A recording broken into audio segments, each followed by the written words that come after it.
Hey everyone, welcome to my channel Let's Get Summarized. Today, we're diving into The Power of Habit by Charles Duhigg. You ever wonder why you do the things you do? Why it's so hard to break a bad habit? The Power of Habit explores the science behind why habits exist and how they can be changed. We'll explore key concepts like the habit loop, the importance of belief and willpower in making lasting change. From daily routines to the success of businesses and social movements, habits influence everything. Let's get started.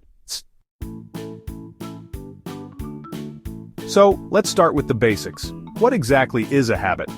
Duhigg defines a habit as a behavior that has become automatic over time.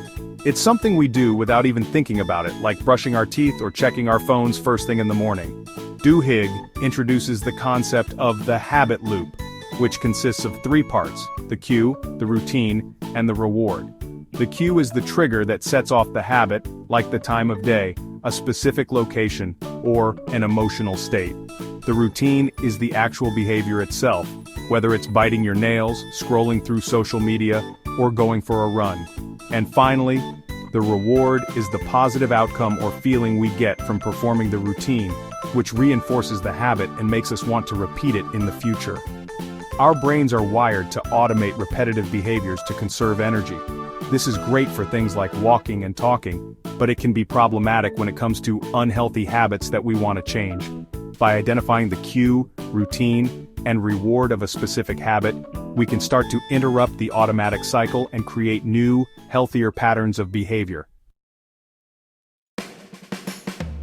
Now, we all have habits we'd like to change, right?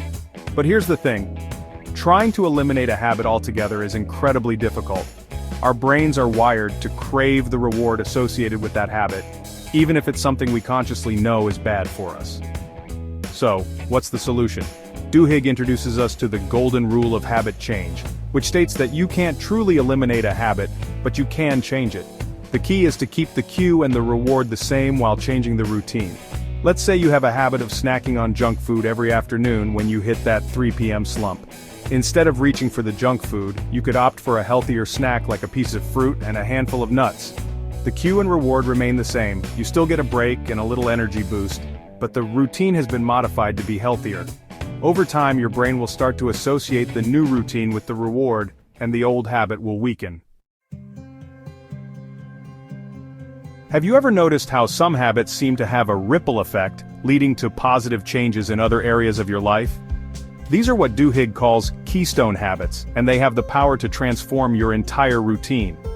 Keystone Habits create a chain reaction, influencing other behaviors, and ultimately leading to significant personal and organizational change. One of the most common examples of a keystone habit is exercise.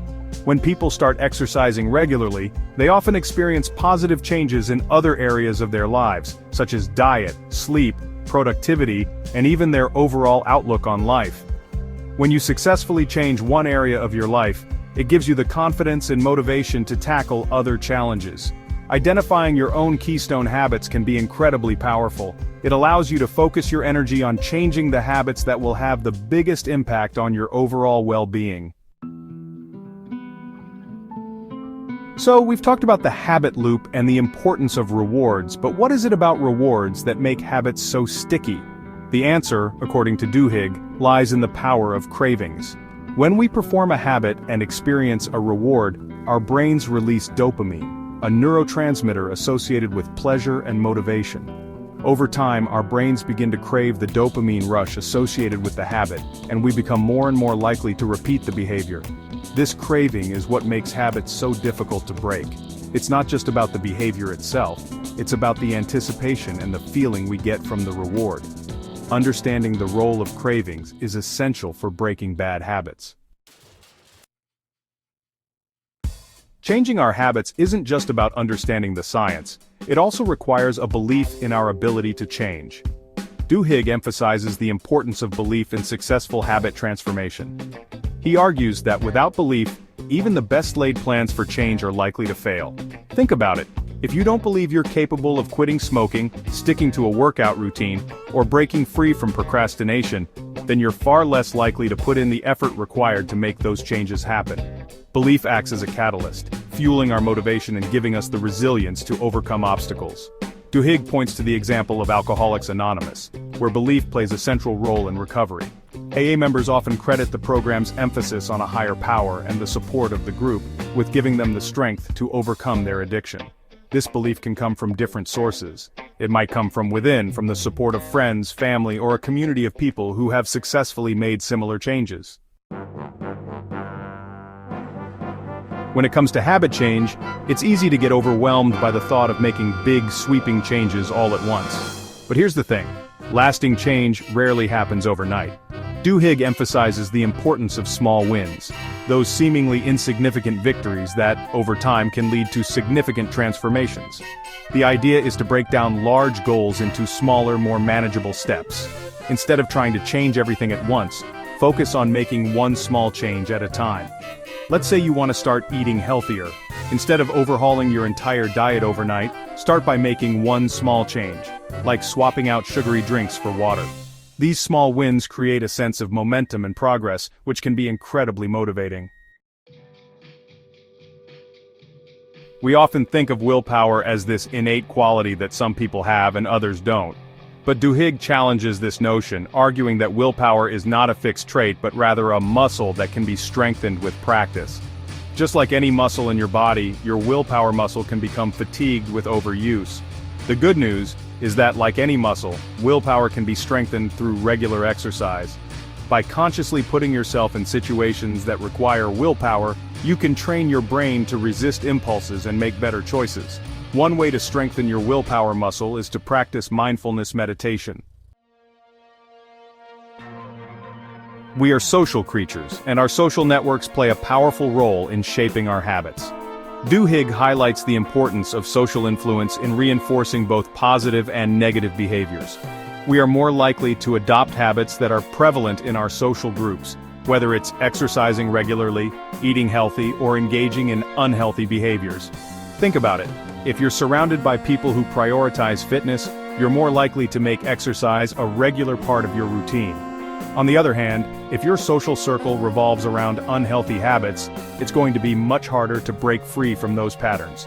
This is why surrounding yourself with positive influences is crucial for habit change. When you're trying to break a bad habit or establish a new one, having a support system can make all the difference. Now, it's not just individuals who are interested in the power of habit.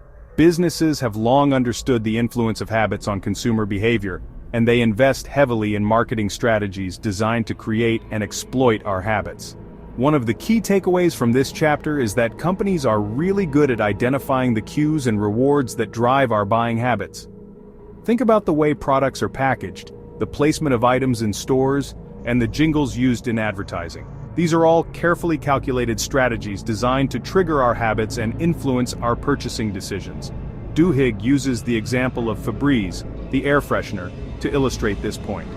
By associating Febreze with the reward of a clean-smelling home, they were able to successfully integrate it into people's cleaning routines. This chapter is a bit of a wake-up call, reminding us that we're constantly being bombarded with messages designed to influence our behavior. We've covered a lot of ground in this video, from the science of habit formation to the influence of social networks and marketing. But ultimately, the most important takeaway from The Power of Habit is this: awareness is the first step to change. Before we can change our habits, we need to be aware of them. We need to pay attention to our thoughts, feelings, and behaviors and identify the cues, routines, and rewards that drive our habits. This can be a challenging process, as many of our habits operate outside of our conscious awareness. Duhigg recommends keeping a habit journal as a way to increase your awareness. Start by simply noticing when you engage in the habit you want to change.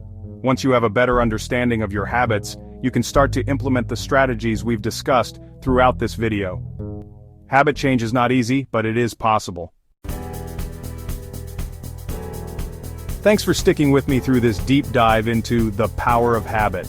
I hope you found these insights helpful. Remember, understanding the habits that shape our lives is the first step towards taking control and creating the future we want. If you found these insights helpful, don't forget to like, share, and subscribe to Let's Get Summarized for more book breakdowns. Now it's your turn. Comment below on which habit you're planning to change. Let's create a supportive community where we can encourage and inspire each other on our journeys of personal growth. Until next time, stay curious. And don't forget to like, share and subscribe.